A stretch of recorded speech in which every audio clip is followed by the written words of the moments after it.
शिंदे संपणार ज्याप्रमाणे देवेंद्र फडणवीस दिल्लीत जाणार हे वाक्य परवलीचे झाले आहे, त्याचप्रमाणेच शिंदे संपणार हे वाक्य सुद्धा परवलीचेच झाले आहे. दोन्ही नेत्यांची राजकीय अडचण ज्या ज्या पक्षांना आहे ते काही काळानंतर या दोन वाक्यांचा संदर्भ देऊन महाराष्ट्राच्या राजकारणात धमाका होणार हे सातत्याने सांगत असतात. आता एकनाथ शिंदे यांच्या हातातून पक्ष जाणार हे चिन्ह जाणार. सर्वोच्च न्यायालयातील सुनावणी अंतिम टप्प्यात आहे आणि ती 2 दिवसांच्या सुनावणीत पार पडेल. या सुनावणीनंतर सर्वोच्च न्यायालयाला एकतर एकनाथ शिंदे यांना दिलेल्या चिन्हांनी पक्ष ठेवणे भागच पडेल, एकतर शिवसेना पक्ष आणि धनुष्यबाण हे चिन्ह ठाकरेंकडे पुन्हा देण्यात येईल किंवा ते पाठवले जाईल. अर्थात असा जर निर्णय आला तर शिवसेनेच्या हातातून आमदार जातील, खासदार जातील, नगरसेवक सुद्धा जातील. एकनाथ शिंदेंसमोर कुठलाच पर्याय नसेल असंही सांगितलं जातंय. मग जे लोक धनुष्यबाणवर आमदार, खासदार आणि काल परवा नगरसेवक झालेले आहेत ते सुद्धा आपोआप ठाकरेंकडे जातील का? की त्यांचं पद बरखास्त होईल? त्यांच्यासमोर नेमका काय पर्याय असेल? शिवसेनेच्या विरोधात निर्णय गेला तर त्यांच्याकडे कुठले पर्याय असतील? समजून घेऊयात आजच्या व्हिडिओतून. नमस्कार, मी अमर आणि तुम्ही बघताय कनेक्ट महाराष्ट्र लाईव्ह. तर सुरुवात करूयात सुप्रीम कोर्टाच्या सुनावणीपासून. आजपासून पक्ष कुणाचा या निवडणूक आयोगाने दिलेल्या निर्णयाच्या विरोधात अंतिम सुनावणी होणार होती. खरं तर आज केस क्रमांक 37 असल्याने आज केस बोंडावर येईल की सुनावणी पुढे जाणार असं सुद्धा बोललं जात होतं. आणि त्याच पद्धतीने ही सुनावणी पुढे गेली असून शुक्रवारी 12 तारखेला या संदर्भातली सुनावणी पार पडणार आहे. खरं तर एकनाथ शिंदे यांचे वकील सातत्याने तारीख पुढे ढकलण्याच्या मार्गावर असल्याने या प्रकरणाची जेव्हा केव्हा सुनावणी होईल ती एकनाथ शिंदे यांच्या विरोधातच होईल असं बोललं जातं. अर्थात या गोष्टीला आधार केस पुढे ढकलण्याच्या शिंदे यांच्या वकिलांची स्ट्रॅटेजी असल्याने मिळत राहतो. तरी सुद्धा आज ना उद्या म्हणत अंतिम सुनावणी पार पडली तर नेमका काय निर्णय येऊ शकतो याचे अंदाज लावले जातात. आणि त्यातला प्रमुख अंदाज म्हणजे सर्वोच्च न्यायालय शिवसेना हे नाव आणि धनुष्यबाण हे चिन्ह या गोष्टी घोडवू शकतं आणि शिंदे यांच्या पक्षाला नवं नाव आणि नवीन चिन्ह घेण्याची सूचना करू शकतं. किंवा धनुष्यबाण आणि शिवसेना या दोन्ही गोष्टी ठाकरेंना परत केल्या जाऊ शकतात. आता या दोन्हीपैकी कोणताही निर्णय आला तरी तो शिवसेनेसाठी अडचणीचंच निर्माण करणार आहे. पण दोन्हीपैकी कोणता निर्णय आला तर काय होऊ शकतं हे आपण समजून घेऊयात. तर पहिला निर्णय म्हणजे शिवसेना हे नाव आणि धनुष्यबाण हे चिन्ह गोठवण्यात आलं तर काय होईल? निवडणूक आयोगाने एकनाथ शिंदेंना फक्त संसदीय बहुमताच्या जोरावर पक्षचिन्ह आणि पक्षाचं नाव देण्याचा निर्णय हा चुकीचा होता असं म्हणत सर्वोच्च न्यायालयाने पक्षाचे नाव आणि चिन्ह गोठवले तर शिंदे गटात शिवसेना हे नाव आणि धनुष्यबाण हे चिन्ह जाऊ शकतं.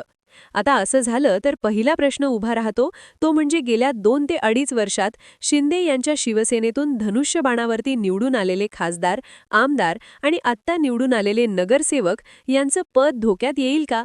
तर याबाबत घटनातज्ञ नाही असं उत्तर देतात. त्याचं कारण म्हणजे हा निर्णय पूर्वलक्षी प्रभावाने लागू होणार नाही.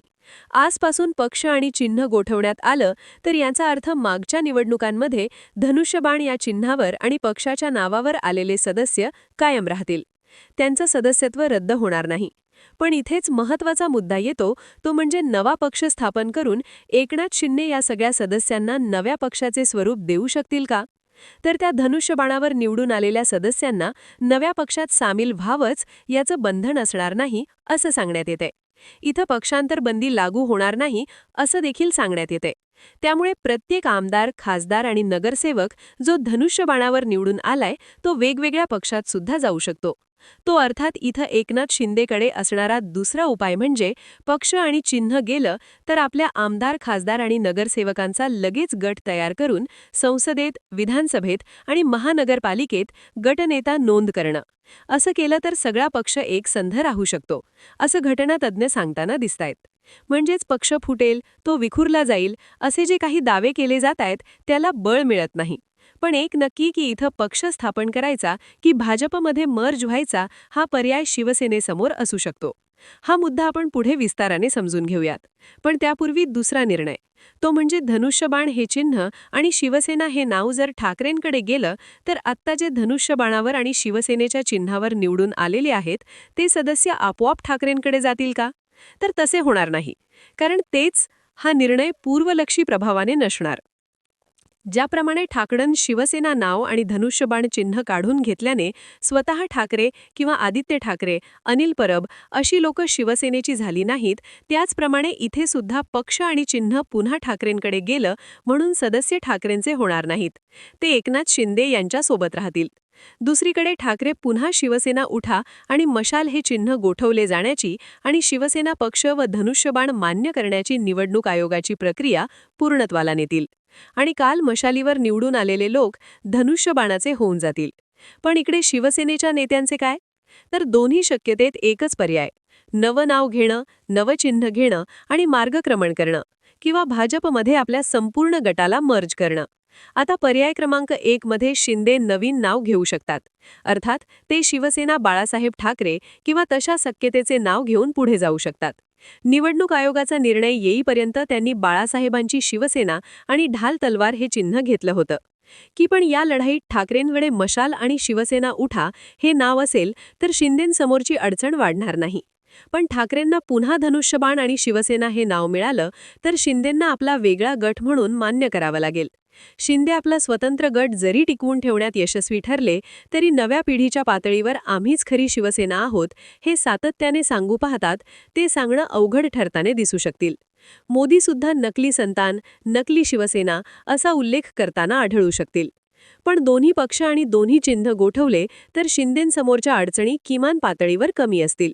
उलट मशाल लोकांपर्यंत पोहोचली आहे, पण ढाल तलवारसारखं नवं चिन्ह पुढच्या 3 वर्षात कुठल्याही इलेक्शन नसताना पोहोचवणं शिवसेनेसाठी अडचणीचे ठरू शकतं. आता येतो दुसरा पर्याय: एकनाथ शिंदे भाजपमध्ये मर्ज होऊ शकतात का? शिंदेंना आपल्या स्वतंत्र अस्तित्वाची जाणीव आहे. त्यांच्यासोबत असणाऱ्या नेत्यांना सुद्धा याची जाणीव आहे. जिथे भाजपचा विरोध नाहीये तिथले नेते भाजपमध्ये मर्ज घेण्यास उत्सुक असू शकतात. पण अनेक नेत्यांसमोर भाजपच्या स्थानिक नेत्यांचा विरोध आहे. एक गट म्हणूनच आपण आपलं अस्तित्व टिकवू शकतो याची जाणीव शिंदेंना असल्याने ते मर्जरच्या दिशेने सहसा जाणार नाहीत. तरी सुद्धा महाशक्तीने जोर लावलाच तर एकनाथ शिंदे मोठ्या डिमांडवरती भाजपमध्ये मर्ज घेऊ शकतात. जसं की मुख्यमंत्री पद मिळाले तरच ते असा निर्णय घेण्यास जाऊ शकतील. कारण 2.5 वर्षांच्या काळात त्यांनी बरेच निर्णय घेत आपल्यासोबत आलेल्या लोकांना विरोधात गेलं तरी राजकारणात टिकून राहण्यासाठी बळ दिलं. पर्यायाने ते पहिल्या पॉवर पोझिशनला जातील आणि नंतरच मर्जरसारखं कडू निर्णय घेतील. कारण ते झालं तरच पक्ष आणि संघटना त्यांच्या मागे टिकून राहील. याचा अंदाज एकनाथ शिंदेंनाच चांगलाच आहे. तुम्हाला काय वाटतं? सर्वोच्च न्यायालयाचा निर्णय शुक्रवारी तरी येईल का? आलाच तर तो कोणाच्या पथ्यावर पडू शकतो? शिंदे गटाचे काय होईल? या बाबतीतल्या तुमच्या प्रतिक्रिया कॉमेंट बॉक्समध्ये लिहून कळवा आणि आपल्या चॅनलला सबस्क्राईब करा.